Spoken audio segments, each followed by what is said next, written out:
नागरानी मनसा ने तारिका को पीछा करते हुए पकड़ लिया था। तारिका घबराई हुई थी। कौन हो तुम? यहाँ क्या कर रही हो? मैं तारिका हूँ, इस गांव में नई हूँ। तुम मेरा पीछा क्यों कर रही हो? मैं आपका पीछा नहीं कर रही दीदी। मैं तो बस अपने पति को ढूंढ रही हूँ। सुबह से शाम हो गई, अब तक वो घर नहीं लौटे। वो आ जाएंगे, ऐसी हालत में तुम्हें इतना चलना फिरना नहीं चाहिए।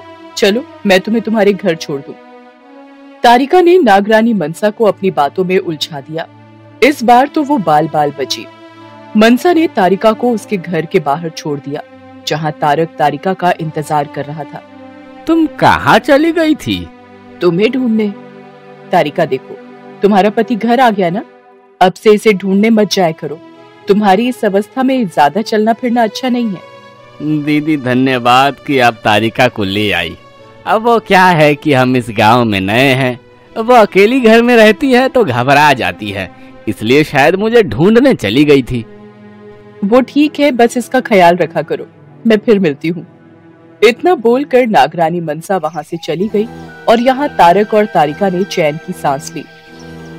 आज तो मुझे लगा था हमारा भांडा फूट ही जाएगा, पर शुक्र है मेरे इस गर्भवती रूप का, जिससे मैंने नागरानी मनसा को अपनी बातों में उलझा दिया।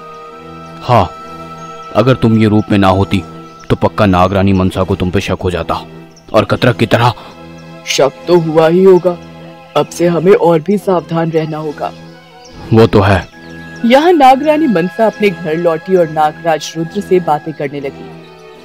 आज एक अजीब घटना हुई। क्या हुआ? एक औरत है जो गांव में नई नई आई है, वो मेरा पीछा कर रही थी। फिर कहीं वो शैतान का कोई नया चेली तो नहीं? मुझे भी ऐसा ही लगा, पर जब मैंने घूम कर देखा तो वो गर्भवती थी। मैंने उससे पूछा वो मेरा पीछा क्यों कर रही थी, तो उसने बोला कि वो अपने पति को ढूंढ रही थी। मैंने उसे उसके घर तक छोड़ दिया, जहाँ उसका पति उसका इंतजार कर रहा था। अच्छा किया, शायद वो कोई आम दंपति ही हो। मुझे भी ऐसा ही लगता है, पर जो भी हो हमें सावधान रहना होगा। शैतान नागमणि को हासिल करने के लिए कुछ भी कर सकता है। हाँ। तारक और तारिका ने अपनी युक्ति लगाई और अपने दूतों को बुलाया, जो छोटे छोटे पक्षी थे। मैं तुम सबको एक काम सौंप रहा हूँ। तुम लोगों को हमें नागराज रुद्र और नागरानी मनसा की पल पल की खबर देनी होगी। जैसी आपकी आज्ञा गरुड़ राक्षस। अब से ये नन्हे पक्षी नागराज रुद्र और नागरानी मनसा के आसपास ही घूमने लगे और ये जाकर सारी बातें गरुड़ राक्षस तारक और तारिका को बताते थे। एक दिन नागरानी मनसा कहीं जा रही थी। जीवन ने देखा कि उसके पीछे दो छोटे छोटे पक्षी भी उड़ रहे थे। अरे ये क्या? अब ये पक्षी इस औरत के साथ क्यों? कुछ तो गड़बड़ जरूर है, लेकिन अगर मैं इसके पीछे गया तो मेरी पत्नी मुझे बिल्कुल नहीं छोड़ेगी। क्या करूं? एक काम करता हूँ, मुखिया जी को बताता हूँ, शायद वो मेरी बात सच समझे। जीवन दौड़ते हुए मुखिया जी के पास गया और उन्हें उस रात की नाग की परछाई के बारे में बताया। वो परछाई वो तेरा वहम होगा जीवन। और आज अचानक गांव में पक्षी कैसे बढ़ गए? पक्षियों की संख्या ज्यादा तो हो गई, पर इसमें उन दोनों का क्या हाथ हो सकता है? तू भी ना जीवन, कुछ भी बोलता है, कुछ भी कहीं भी जोड़ता है। चल अब, मुझे देर हो रही है, मैं जा रहा हूँ। हाँ, और तू भी ये बेतुकी बातें सोचना बंद कर। मुखिया जी ने जीवन की बातों पर ध्यान नहीं दिया। अब जीवन करे भी तो क्या करे? उसने सोचा कि वो खुद रुद्र से पूछेगा, और इस ख्याल से वो रुद्र से मिलने पहुंच गया। मैं जानता हूँ तुम दोनों आम इंसान नहीं हो। क्या भाई जीवन, सुबह सुबह नशा करके आए हो क्या? तुम चाहे कितना भी छुपा लो, उस रात मैंने तुम दोनों को भोलेनाथ के मंदिर जाते देखा था, तुम्हारी परछाई भी देखी थी। और आजकल ये जो पक्षी तुम्हारे पीछे पीछे घूम रहे हैं ना, ये सब आम इंसानों के साथ नहीं होता। चाहे जो भी हो, मैं तुम दोनों का सच सबके सामने ला के ही रहूंगा। इतना बोलकर जीवन वहां से निकल गया, और बस तभी नागराज रुद्र को समझ आया कि वो पक्षी उन्हीं का पीछा कर रहे हैं। वो तुरंत घर की ओर गए, सारी खिड़की दरवाजे बंद कर दिए। ये देखकर नागरानी मनसा असमंजस में थी कि आखिर हुआ क्या बात है? तुमने ध्यान दिया होगा तो आजकल हमारे आसपास कुछ छोटे छोटे पक्षी घूमते ही रहते हैं। हाँ, अचानक ऐसे कैसे होगा? आज वो जीवन आया तो मुझसे मिलके बोल रहा था कि उसने हमारी परछाई देखी है, और आजकल वो इन पक्षियों को भी देख रहा है जो हमारे पीछे पीछे घूम रहे हैं। तभी मुझे समझ आया कि ये पक्षी साधारण नहीं है, ये सब दूत है, शैतान के दूत। मतलब शैतान फिर से हमले की तैयारी कर रहा है? हाँ, और इस बार उसकी सेना बड़ी है। ये छोटे छोटे पक्षी जो शैतान के दूत है, वह वक्त आने पर बड़े बड़े राक्षस में बदल जाएंगे। अब हमें क्या करना चाहिए? हमें ये ढूंढना होगा कि इन दूतों को कौन चला रहा है। ये दूत किसके लिए हमारा पीछा कर रहे हैं? कोई ना कोई राक्षस जरूर है जो इन पक्षी रूपी दूतों को चला रहा है। पर ये हम कैसे करेंगे? नागमणि की शक्तियों से। नागराज रुद्र ने नागमणि बाहर निकाली और नागमणि की रोशनी में उन्हें शैतान गरुड़ रूपी 2 राक्षसों से बात करता हुआ दिखता है। ये तो गरुड़ राक्षस है। तभी मैं सोचूं कि ये पक्षी रूपी दूत इसका साथ क्यों दे रहे हैं। पर इन गरुड़ राक्षसों को हम कैसे ढूंढेंगे? ये अपने असली रूप में तो नहीं होंगे, जरूर ये इंसानी रूप में छुप रहे होंगे। और बस तभी बाहर से चीखने चिल्लाने की आवाज आने लगी। नागराज रुद्र और नागरानी मनसा दोनों बाहर दौड़ पड़े।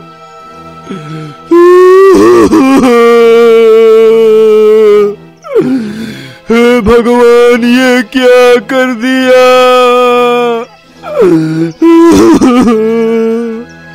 अरे क्या हुआ? तू क्यों रो रहा है? मेरे पिताजी को। क्या हुआ बेटा? मेरे पिताजी को किसी ने बड़ी बेरहमी से मार दिया। क्या? कहाँ? नदी के पास।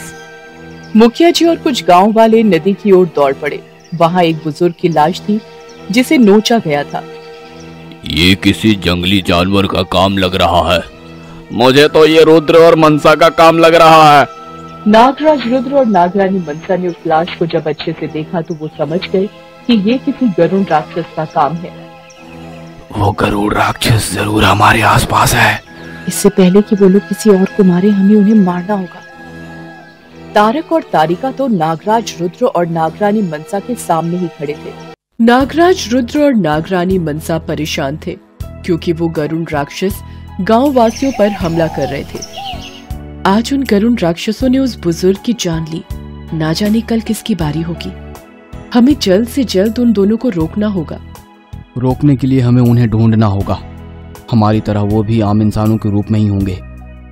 हाँ, लेकिन कोई तो तरीका होगा उन दोनों को पहचानने का। इसमें शायद शेषनाग हमारी मदद कर सके। नागराज रुद्र और नागरानी मनसा ने शेषनाग का आवाहन किया। प्रणाम गुरुदेव। प्रणाम। मैं तुम दोनों की चिंता से वाकिफ हूँ। तुम दोनों को गांव वालों की चिंता सताए जा रही है। जी गुरुदेव, आप हमें मार्ग बताइए कि हम कैसे उन दोनों गरुड़ राक्षसों को पहचानेंगे। मार्ग है, पर उसके लिए इंतजार करना होगा। अमावस की रात सूरज ढलने के बाद नागमणि से अगर तुम उन दोनों के बारे में पूछो तो नागमणि तुम्हें उनकी इंसानी रूप दिखा देगी। पर गुरुदेव, अमावस की रात को अभी काफी दिन बाकी है। तब तक उन लोगों ने किसी और गांव वाले का शिकार किया तो? अब इसका एक ही उपाय है कि हमें इस गांव की पहरेदारी करनी होगी। तुम्हारी मदद के लिए मैं कुछ नागों को यहाँ भेजूंगा। तुम सबको मिलकर इस गांव की रक्षा करनी होगी जब तक वो गरुड़ राक्षस मारे नहीं जाते। जी गुरुदेव। शेषनाग ने अपनी आंखें बंद की और कुछ मंत्र पढ़े और तुरंत ही कुछ नाग सैनिक उनके सामने आ गए। सैनिकों, तुम लोग हमेशा नाग जाति की रक्षा करते आए हो, पर इस बार तुम्हें इस गांव की रक्षा करनी है उन गरुड़ राक्षसों से। मुझे तुम सब पर यकीन है कि तुम लोग अपना काम बखूबी करोगे। अब मैं चलता हूँ रुद्र, नागमणि की रक्षा करना। शेषनाग वहां से गायब हो गए। हम सभी को अलग अलग दिशाओं में पहरा देना होगा। जो भी व्यक्ति संदिग्ध लगे उसके बारे में सबसे पहले मुझे बताओ। याद रहे, किसी भी व्यक्ति पे तुरंत हमला मत करना। और हाँ, इन भोले भाले गांव वालों को हमारी वजह से कोई परेशानी ना हो, इसका भी ख्याल रखना। जी नागराज। नागराज के आदेश पर सारे नाग अलग अलग दिशा में चले गए। इस वक्त गरुण राक्षस तारक और तारिका गांव के बाहर थे। वो लोग जंगल में जंगली जानवरों का शिकार कर उन्हें नोच नोच कर खा रहे थे। कितने दिनों बाद आज हमें शिकार करने मिला है। हाँ, बहुत मजा आ रहा है शिकार खाने में। काश ये शिकार वो दोनों नाग नागिन होते तो कितना मजा आता। हाँ, मजा तो बहुत आता, पर वो नाग नागी नाम नहीं, वो नागराज और नागरानी है। उन दोनों ने कतरक जैसे शक्तिशाली तांत्रिक तक को मार दिया। तो सोचो वो लोग कितने शक्तिशाली होंगे। इसलिए तो उनके मांस खाने में और भी स्वाद होगा। तारक और तारिका ने उस जंगली जानवर का मांस खा लिया और फिर अपने इंसानी रूप में आ गए। वो दोनों गांव की ओर आ रहे थे। एक सैनिक नाग का ध्यान उन दोनों पर गया, पर क्योंकि तारिका ने गर्भवती औरत का रूप लिया था, इसलिए उस नाग को उन पर शक नहीं हुआ। यहाँ गांव में जीवन अपनी पत्नी के साथ कहीं से आ रहा था। उसने एक नाग को देखा। नाग नाग कहाँ कहाँ है नाग? वो झाड़ियों के पास। कहाँ कहाँ? विभा ने जब उस झाड़ियों में देखा तो उसे वहां एक रस्सी मिली। ये रहा तुम्हारा नाग। अब रस्सी भी तुमको नाग दिख रही है। लगता है गांव के वैद्य जी से तुम्हारा इलाज करवाना ही होगा। कभी बोलते हो रुद्र और मनसा नाग है, नाग के सपने देख के उठते हो, और अब रास्ते में रस्सी को भी नाग नाग बोलकर डर रहे हो। हे भगवान, क्या करूं मैं इस आदमी का? विभा जीवन को डांट रही थी और ये देखकर मुखिया जी और गांव वाले भी हंस रहे थे। उन सबको लग रहा था कि जीवन के दिमाग में नागों का वहम भर गया है, पर वो सच बोल रहा था, ये किसी को भी पता नहीं था। नागराज, रुद्र और मनसा भी सोच में डूबे थे कि कैसे वो गांव वालों की रक्षा करेंगे। मैंने सुना है इन राक्षसों को खून पीने की आदत होती है, इसलिए वो समय समय पर शिकार करते हैं। हमें इन राक्षसों को अगला शिकार करने से पहले ही रोकना होगा। पर ये हम करेंगे कैसे? हमें खुद अदृश्य होकर गांव का पहरा देना होगा। ठीक है, आज रात से ही हम दोनों गांव का पहरा देंगे। रात होते ही नागराज, रुद्र और नागरानी मनसा गांव का पहरा देने निकल पड़े। वो दोनों अदृश्य थे। जब वो लोग गांव से जंगल की ओर बढ़ने लगे तो उनकी नजर उसी जंगली जानवर पर पड़ी जिसका शिकार गरुण राक्षसों ने किया था। हो न हो इसका शिकार भी गरुण राक्षसों ने ही किया होगा। हाँ, इसके शरीर पे बड़ी चोट के निशान है। ये गरुण के पंजों के भी निशान है। शायद इनका पीछा करके हमें कुछ पता चले। चलो। नागराज, रुद्र और नागरानी मनसा उन पंजों का पीछा करने लगे। वो पंजे गांव की ओर बढ़ रहे थे और बढ़ते बढ़ते वो इंसान के पैरों के निशानों में बदल गए। अब इन पैरों के निशान का पीछा करते हैं। शायद यहाँ से वो लोग अपने इंसानी रूप में आ गए होंगे। कुछ देर तक दोनों ने पैरों के निशानों का पीछा किया, पर आगे जाकर वो निशान कई और निशानों में मिल गए। अब कैसे पता चलेगा कि वो दोनों कौन है? शायद हमें अब अमावस की रात का ही इंतजार करना होगा। यहाँ शैतान नागराज, रुद्र और नागरानी मनसा को परेशान देखकर खुश था। अब मजा आ रहा है। जब तक तुम दोनों पता लगा पाओगे कि वो गरुड़ राक्षस कौन है, तब तक मेरे राक्षस तुम दोनों पर हमला कर चुके होंगे। इस बार वो नागमणि मेरा होकर ही रहेगा। तारक तारिका अपनी कुटिया में बैठकर सोच रहे थे, अगला शिकार मुझे किसी इंसान को करना है। हाँ, इंसान का मांस बहुत स्वादिष्ट होता है। हम कल ही किसी इंसान का शिकार करेंगे। यहाँ तारक और तारिका इंसान का शिकार करने की सोच रहे थे और वहाँ शैतान ने उन्हें आवाज लगाई। तारक और तारिका, ये तुम दोनों की उलझन में उलझ गए। मैंने तुम्हें वहां नागराज और नागरानी का शिकार करने भेजा है और तुम दोनों इंसानों के शिकार की योजना बना रहे हो। हाँ, वो शैतान, हाँ हम है तो राक्षस ही ना, बिना खून और मांस के कैसे जीवित रहेंगे? मैं वो जानता हूँ, पर तुम लोग अपने काम पर ध्यान दो। जो शिकार मिले वो खा लो, पर पूरा ध्यान उस नागराज रुद्र और नागरानी मनसा पर ही रखना। ठीक है शैतान। शैतान अपने राक्षसों को रास्ते से भटकने से रोकना चाह रहा है, पर राक्षस तो राक्षस ही रहेंगे। ये शिकार करके अपना मन जरूर भरेंगे। यहाँ नागराज रुद्र और नागरानी मनसा सोच रहे थे कि वो कैसे गरुड़ राक्षसों का पता लगाएंगे, और वहाँ गरुड़ राक्षस इंसान का शिकार करने की फिराक में थे। तारक और तारिका अपने गरुड़ रूप में जंगल में घूम रहे थे कि अचानक उनका ध्यान विभा पर गया, जो अकेले जंगल से गांव की ओर बढ़ रही थी। क्या तुम भी वही देख रहे हो जो मैं देख रही हूँ? हाँ, मुझे उस औरत में अपना शिकार दिख रहा है। फिर देर किस बात की, चलो। तारक और तारिका ने विभा पर हमला कर दिया। जब विभा ने गरुड़ राक्षसों को देखा तो वो जोर से चीखी, बचाओ बचाओ, और उसकी आवाज जीवन के कानों तक पहुंची, जो उस वक्त जंगल में ही था। तारक और तारिका विभा पर झपट पड़े और पल भर में विभा का पूरा शरीर खून खून हो गया और फिर वो दोनों उसका मांस खाने लगे। पर तभी जीवन वहां आ गया। ये मंजर देखकर उसके रोंगटे खड़े हो गए। वो गांव वालों को ये बताने के लिए गांव की ओर दौड़ पड़ा। तभी तारिका ने जीवन को देख लिया और वो उसके पीछे उड़ पड़ी। जीवन को डर था कि कहीं वो गरुड़ राक्षस उसका पीछा न कर रहे हो, इसलिए वो बार बार पीछे घूम घूम कर देख रहा था। वो लड़खड़ाता हुआ गांव पहुंचा। गांव के नुक्कड़ पर मुखिया और उसके कुछ साथी बैठे थे। जीवन लड़खड़ाता हुआ उन लोगों के पास गया। अरे क्या हुआ जीवन? क्या हुआ?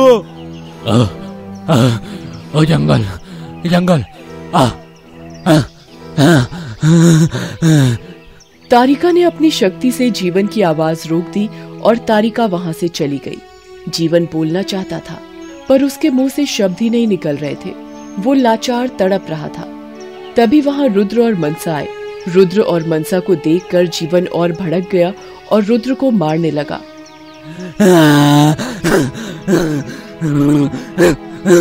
मुखिया और गांव वालों ने जीवन को रोका। रुद्र समझ गया कुछ तो गड़बड़ है। शायद ये कुछ बोलना चाहता है, पर बोल नहीं पा रहा है। हाँ, कब से बस चिल्ला रहा है। मैं इसकी मदद कर सकता हूँ। एक काम करो, नीचे झुककर जमीन पे अपने पैर को छुओ। जीवन नीचे झुक गया। रुद्र ने जोर से उसकी पीठ पर मारा और अपनी शक्ति से उसका गला खोल दिया। विभा! विभा! गरुड़ राक्षसों ने विभा को मार दिया। अरे क्या बकवास कर रहा है? मेरी विभा को मार दिया।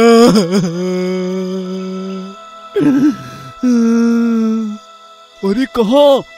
जंगल में। चल हमें दिखा, कहाँ क्या हुआ है विभा को। जीवन गांव वालों को अपने साथ जंगल ले गया। वहां विभा की लाश पड़ी थी, खून में लथपथ, मानो किसी जानवर ने नोच नोच कर खाया हो। ये किसी जानवर का काम लग रहा है।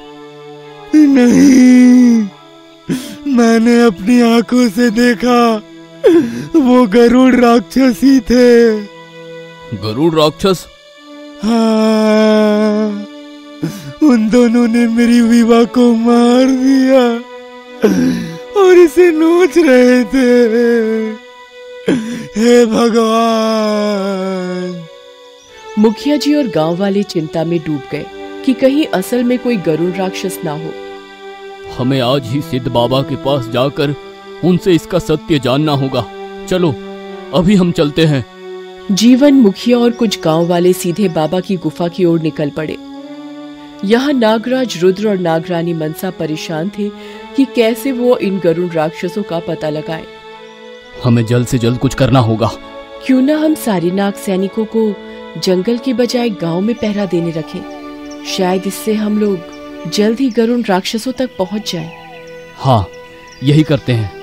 नागराज रुद्र ने सभी नाग सैनिकों का आह्वान किया और वो सभी तुरंत नागराज रुद्र और नागरानी मनसा के सामने आ गए। आपने हमें बुलाया नागराज? हाँ, गांव वालों पर खतरा बढ़ गया है। मैं चाहता हूं कि तुम सब गांव के अंदर रहकर गांव वालों की रक्षा करो। ठीक है नागराज। पर अगर गांव वालों ने तुम्हें देख लिया तो वो लोग डर जाएंगे। इसकी चिंता मत कीजिए नागरानी, हम सब के सब अदृश्य होने की शक्ति रखते हैं। बहुत अच्छे, फिर तुम अपने अदृश्य रूप में ही गांव की रक्षा करो। आपकी पिछली आज्ञा के अनुसार हमें कुछ लोगों पे शक है जो हमेशा गांव से जंगल की ओर जाते हैं। कौन है वे? जीवन और उसकी पत्नी विवाह, लगड़हारा कुमार प्रदीप और उसकी पत्नी कोमल, और तारक और तारिका, ये सभी के सभी अक्सर गांव से बाहर जंगल की ओर जाते हैं।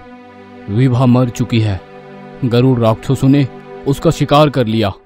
अब से तुम बचे हुए सारे संदिग्धों पर निगरानी रखो। जी नागरानी मनसा। सारे नाग सैनिक गायब हो गए। कम से कम अब हमारे पास संदिग्ध लोग हैं। हाँ, वो तो है। हमें खुद भी इन सब पर नजर गड़ाए रखनी होगी। हाँ, मुखिया जी और गांव वाले सीधे बाबा की गुफा में पहुंच गए। वहां बाबा जी अपनी साधना में लीन थे। बाबा, जीवन का कहना है कि उसकी पत्नी को गरुड़ राक्षसों ने मार दिया। अब इसमें क्या सत्य है क्या झूठ है, अब आप ही बताइए बाबा। 100% सच है ये। क्या? हाँ, जीवन सच बोल रहा है। उसकी पत्नी को गरुड़ राक्षसों ने ही मारा है। हे भगवान, मतलब गांव वालों पर गरुड़ राक्षसों का खतरा मंडरा रहा है। हाँ, पर तुम फिक्र मत करो, तुम्हारी रक्षा के लिए वहां वो दोनों है। वो दोनों तुम्हारे गांव को उन गरुड़ राक्षसों से आजाद करेंगे। कौन दोनों बाबा? वही जो नागमणि के रक्षक है, नागराज और नागरानी। मतलब हमारे गांव में नाग भी है?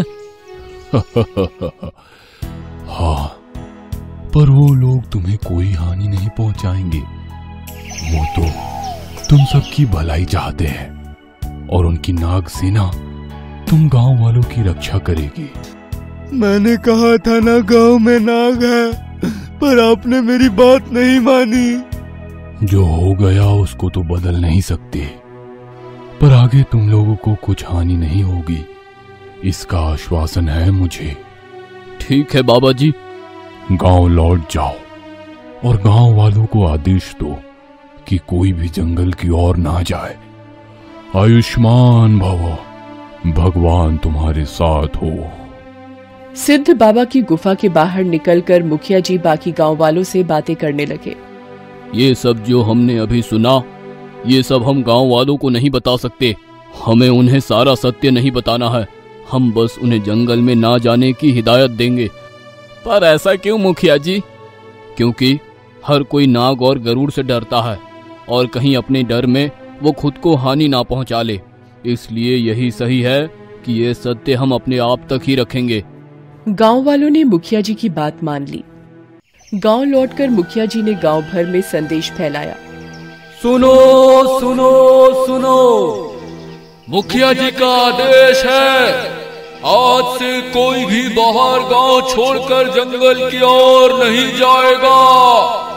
अगर कोई गया तो वो अपनी मृत्यु का खुद जिम्मेदार होगा। सुनो सुनो सुनो, जंगल ना जाए। ये आदेश सुनकर नागराज रुद्र और नागरानी मनसा को थोड़ा संतोष मिला कि अब गरुड़ राक्षस जल्द किसी का शिकार नहीं कर पाएंगे। और वहां गरुड़ राक्षस आपस में हंस रहे थे। इन मूर्ख गांव वालों को लगता है कि खतरा गांव से बाहर है। अब इन्हें कौन बताए कि खतरा तो इनके साथ ही है। मुखिया जी और गांव वाले सतर्क थे और इनकी रक्षा करने के लिए नाग सैनिक भी अदृश्य रूप में गांव में घूम रहे थे। तारक और तारिका इस बात से अनजान थे कि नाग सैनिक पहरेदारी दे रहे हैं। वो दोनों आधी रात को अपने घर से बाहर निकले। रात के अंधेरे में गांव सुनसान था। वो लोग कुछ दूर चले ही थे कि एक नाग सैनिक ने उन्हें देख लिया और उनका पीछा करने लगा। तारक और तारिका यहाँ वहां देख रहे थे, कहीं कोई उन्हें देख न ले, पर उन्हें कहाँ पता था कि अदृश्य नाग सैनिक उनके पीछे ही चल रहा था। जब तारक और तारिका जंगल पहुंचे तो वो दोनों अपने असली रूप में आ गए। हमें अपने अगले हमले की तैयारी करनी होगी, और वो हमें अमावस से पहले ही करनी होगी, वरना हम नागराज रुद्र और नागरानी मनसा को कभी हरा नहीं पाएंगे। हम उन्हें जरूर हराएंगे, क्योंकि हम उनकी मजबूरी जानते हैं। हाँ, हम इन भोले भाले गांव वालों को इतनी तकलीफ देंगे कि वो दोनों हमें नागमणि देने के लिए मजबूर हो जाएंगे। हाँ, वो नागमणि हमारी होकर रहेगी। तभी नाग सैनिक अपने असली रूप में आ गया और तारक तारिका के सामने खड़ा हो गया। इतनी जल्दी नहीं, पहले तुम्हें मुझे हराना होगा। उस नाग सैनिक और तारिका के बीच घमासान शुरू हो गया। नाग सैनिक ने जैसे ही तारक पर हमला किया, तारक ने उसके शरीर में चोंच गड़ा दी। नाग सैनिक घायल हो चुका था। ये सत्य नागराज को बताना जरूरी है। नाग सैनिक अदृश्य हो गया। तारक और तारिका नाग सैनिक को यहाँ वहाँ ढूंढते रहे। कहाँ गया? हाँ, कहाँ जा सकता है वो? नागराज रुद्र के पास ही जाएगा ना? हाँ, उसके वहां पहुंचने से पहले ही उसे मार देंगे। तारक तारिका इंसानी रूप में आ गए और गांव की ओर बढ़ने लगे। नाग सैनिक घायल था, पर फिर भी वो आगे बढ़ने की कोशिश कर रहा था। यहाँ तारक तारिका अपनी शक्तियों से गांव पहुंच चुके थे और उन दोनों ने नागराज रुद्र और नागरानी मनसा का इंसानी रूप धारण कर लिया था। नाग सैनिक जैसे ही गांव में पहुंचा, उसे सामने नागराज रुद्र और नागरानी मनसा दिखे। वो तुरंत उनके पास गया। क्या हुआ तुम्हें? वो गरुड़ राक्षस, वो दोनों कोई और नहीं बल्कि तारक और तारिका है ना? आपको ये पता है? हाँ? रुद्र और मनसा का रूप लिए तारक और तारिका जोर जोर से हंसने लगे और वो लोग अपने असली रूप में आ गए और तारिका ने फिर से नाग सैनिक पर चोट से हमला किया। इस बार वो नाग सैनिक बच न पाया और फिर तारक और तारिका वहां से गायब हो गए। कुछ देर बाद जब नागराज रुद्र और नागरानी मनसा वहां पहुंचे तो नाग सैनिक की ये हालत देखकर नागरानी मनसा रो पड़ी। अब मैं उन दोनों राक्षसों को बिल्कुल नहीं छोड़ूंगा। अब उन दोनों को उनका काल अवश्य दिखेगा। ये बेचारा हमारी मदद करने यहाँ आया था और इसका ये हाल कर दिया उन राक्षसों ने। नागरानी, ये सैनिक एक शहीद है और शहीद की मृत्यु पे आंसू नहीं बहाते। नागरानी ने अपने आंसू पोंछे और फिर नागराज रुद्र ने नागमणि बाहर निकाली और उस सैनिक का शव नागमणि के अंदर चला गया। नागराज रुद्र और नागरानी मनसा अपनी झोपड़ी में लौटे। नागरानी, ये लड़ाई हमारी है, इसमें बेचारे सैनिकों को क्यों अपनी जान गंवानी पड़ी? हाँ, मैं भी यही सोच रही हूँ।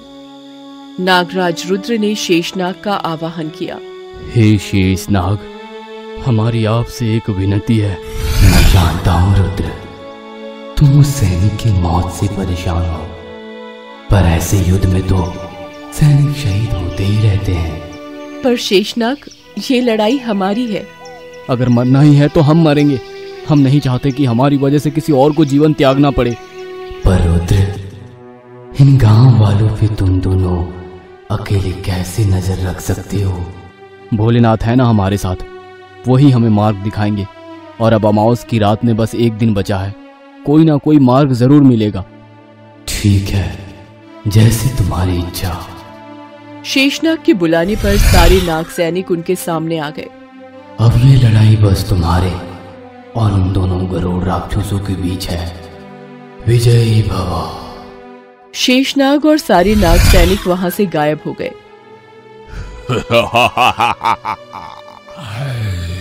अच्छा है, तुमने अपने नाग सैनिकों को वापस भेज दिया, वरना मेरे बच्चे उन सभी का वही हाल करते जो उस नाग सैनिक का किए। अब युद्ध बराबर का है। मेरे गरुड़ राक्षस तारिका और तारक तुम दोनों पर भारी पड़ेंगे, नागराज और नागरानी।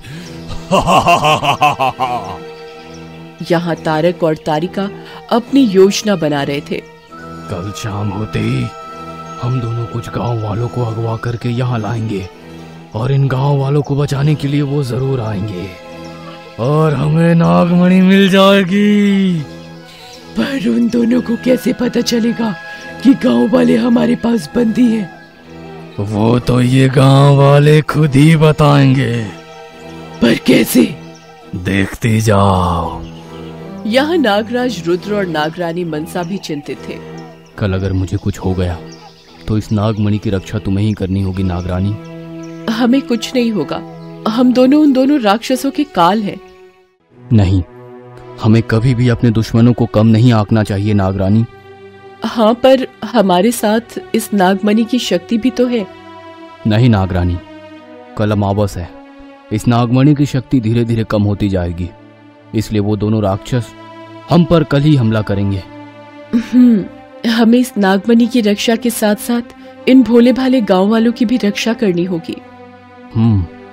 अब इन गांव वालों पर आज तक ना आने पाए। हमारे साथ भोलेनाथ है। जय भोलेनाथ। जय जय भोलेनाथ। नागराज रुद्र और नागरानी मनसा भोलेनाथ की आराधना में बैठ गए। चाहे कल खुद भगवान भी क्यों ना तुम्हारे साथ आ जाए, पर मुझे हरा नहीं पाएंगे। वो नागमणि मेरा होकर ही रहेगा। शैतान को अपनी बुराई पर बहुत विश्वास था और नागराज रुद्र और नागरानी मनसा को अच्छाई का साथ था। आखिर अमावस की रात आ ही गई जब नागराज रुद्र और नागरानी मनसा को उन दोनों गरुड़ राक्षसों का असली रूप दिखने वाला था। आज अमावस की रात है। आज हम उन गरुड़ राक्षसों को ढूंढ पाएंगे। पर आज वो बहुत शक्तिशाली भी होंगे। हाँ, पर हमें उन्हें ढूंढकर मारना ही होगा। आप अपनी नागमणि का इस्तेमाल कर पता लगाइए ना। कोशिश करके देखता हूँ। नागराज रुद्र ने अपनी नागमणि बाहर निकाली और कुछ मंत्रों का जाप किया। फिर नागमणि से रोशनी निकलने लगी और उन्हें वही गांव दिखा। पर वहां बहुत लोग थे। इनमें से वो दोनों गरुड़ राक्षस हैं कौन? कोई भी हो सकता है। ये तारिका वही औरत है जो मेरा पीछा कर रही थी। और ये आदमी भी नया लग रहा है। हाँ, ये इसका पति है। कह रहा था 15 दिन पहले ही इस गांव में आया है। तो मतलब ये दोनों ही गरुड़ राक्षस हो सकते हैं, पर हमें इन्हें रंगे हाथों पकड़ना होगा। हाँ, आज अमावस की रात है। इन गरुड़ राक्षसों को अपने असली रूप में आना ही होगा। आखिर नागराज रुद्र और नागरानी मनसा ने गरुड़ राक्षसों को ढूंढ ही लिया। यहाँ शैतान को भी पता चल गया। नहीं, ये नहीं हो सकता। मेरे चेले पकड़े नहीं जा सकते। इस बार मैं तुझसे नहीं हारूंगा नागराज, चाहे फिर मुझे कुछ भी करना पड़े। मुझे गरुड़ राक्षसों की मदद करने किसी ना किसी को भेजना ही होगा। पर किसे? नेवला, नाग का और एक दुश्मन। शैतान ने नेवला राक्षस को पुकारा और वो तुरंत उसके सामने प्रकट हो गया। तुमने मुझे बुलाया मेरे मालिक। हाँ, समय आ गया है कि तू मेरे लिए कुछ करे। आदेश दो मालिक। आज अमावस की रात नागराज रुद्र गरुड़ राक्षसों पे हमला जरूर करेगा। तुझे गरुड़ राक्षसों की सहायता करनी है और नागराज रुद्र और नागरानी मनसा को मारकर वो नागमणि मेरे पास लानी है। जो हुकुम मालिक। अब आएगा ना मजा। मेरे तीनों बच्चे तुम दोनों पर भारी पड़ेंगे नागराज। तारक और तारिका इस बात से अनजान थे कि नागराज रुद्र और नागरानी मनसा को उनकी असलियत पता चल गई। आज अमावस की रात है। आज हमारी शक्तियाँ अपार होंगी। क्यों ना आज इन गांव वालों पर हमला कर दे। हाँ, हमें नागराज रुद्र और नागरानी मनसा को मजबूर करना है ताकि वो नागमणि हमारी हो सके। तारक और तारिका ने अपनी शक्तियों से शैतान से बात करना शुरू कर दिया। शैतान जिंदाबाद। बोलो मेरे बच्चों, आज हम उन दोनों पे हमला करने वाले हैं। अच्छी बात है। हम भोले भाले गांव वालों पर हमला करने वाले हैं, जिसे बचाने के लिए उस नागराज को हमें वो मणि देनी ही होगी। तुम बेझिझक अपना काम करते रहो, मैं तुम्हारे साथ हूँ। तुम्हारी मदद के लिए मैंने नेवले को भी भेज दिया है। अब तुम तीनों मिलकर उन नागों को हराओ और वो नागमणि मेरे पास लाओ। जीत हमारी ही होगी। हाँ अवश्य। शैतान ने अपने चेलों से झूठ कहा। वो चाहे तो अपने चेलों को बता सकता था कि नागराज रुद्र और नागरानी मनसा को उनका सत्य पता चल गया। बड़ी बड़ी जंगों में ऐसे छोटे मोटे प्यादे तो मरते ही हैं, जंग जीतना बड़ी बात है। मैं तुम दोनों की तरह कमजोर नहीं हूं नागराज, जो शहीदों की मौत का मातम मनाऊं। मैं तो जीत का जश्न मनाऊंगा। वो नागमणि मेरा ही होगा, मेरा ही होगा। यहाँ तारक और तारिका ने कुछ गांव वालों को अगवा कर लिया था। वो सभी तारक और तारिका की झोपड़ी में बंदी थे। समय आ गया है कि हम उन दोनों को अपनी असलियत बताएं। हाँ। तारक और तारिका अपने गरीब रूप में आ गए। उन्हें देखकर बंदी बने गांव वाले चीखने चिल्लाने लगे। इन गांव वालों की आवाज रुद्र और मनसा तक पहुंची और वो दोनों दौड़ते हुए तारक तारिका की झोपड़ी तक चले गए। अब तुम दोनों का अंत निश्चित है गरुड़ राक्षस। अंत किसका होगा ये तो समय ही बताएगा। आज वो नागमणि हमारी होकर ही रहेगी। ये गलतफहमी है तुम्हारी। तुम लोग उस नागमणि को छू तक नहीं पाओगे। तारिका ने नागरानी पर हमला कर दिया। वो अपनी चोट से नागरानी को मारने लगी। नागरानी उसके हमले से बच रही थी। तभी नागराज रुद्र ने तारक को अपने फन में दबोच लिया। छोड़ो मुझे, छोड़ो, छोड़ो। तारक को बचाने के लिए तारिका ने नागराज को अपनी चोट से मारा। तारक नागराज रुद्र के चंगुल से छूट गया। फिर तारक और तारिका दोनों ने नागराज पर अपनी चोट से हमला कर दिया। नागराज रुद्र का खून बहने लगा। तारक नागराज रुद्र पर वापस हमला करने जा ही रहा था कि नागराज रुद्र और नागरानी मनसा अदृश्य हो गए। तारक और तारिका यहाँ वहाँ घूमने लगे। तुम दोनों को लगता है कि तुम हमें हरा सकते हो। तभी नागराज रुद्र दिखाई देने लगे और उन्होंने अपने फन से तारक पर हमला करना चाहा, पर बीच में नेवला आ गया। नेवला नागराज रुद्र पर झपट पड़ा। ये देखकर नागरानी भी नेवले पर झपटी और नागरानी ने नेवले को डस लिया। नेवला नागरानी मनसा के विष से मारा गया। अब तारक तारिका की बारी थी। नागराज रुद्र और नागरानी मनसा ने अपना उग्र रूप धारण किया। उनका आकार बढ़ गया और फिर उन दोनों ने तारक और तारिका को दबोच लिया। तुम राक्षसों को बहुत मजा आता है ना लोगों का खून पीने में, तो आज मैं तुम्हें तुम्हारे सारे पापों की सजा दूंगा। तारक और तारिका दोनों नागराज रुद्र और नागरानी मनसा के चंगुल में थे। शैतान ने ये देखा और अपनी शक्तियों से अपने राक्षसों को वहां से गायब कर दिया। वो दोनों घायल हालत में शैतान की मूर्ति के सामने थे।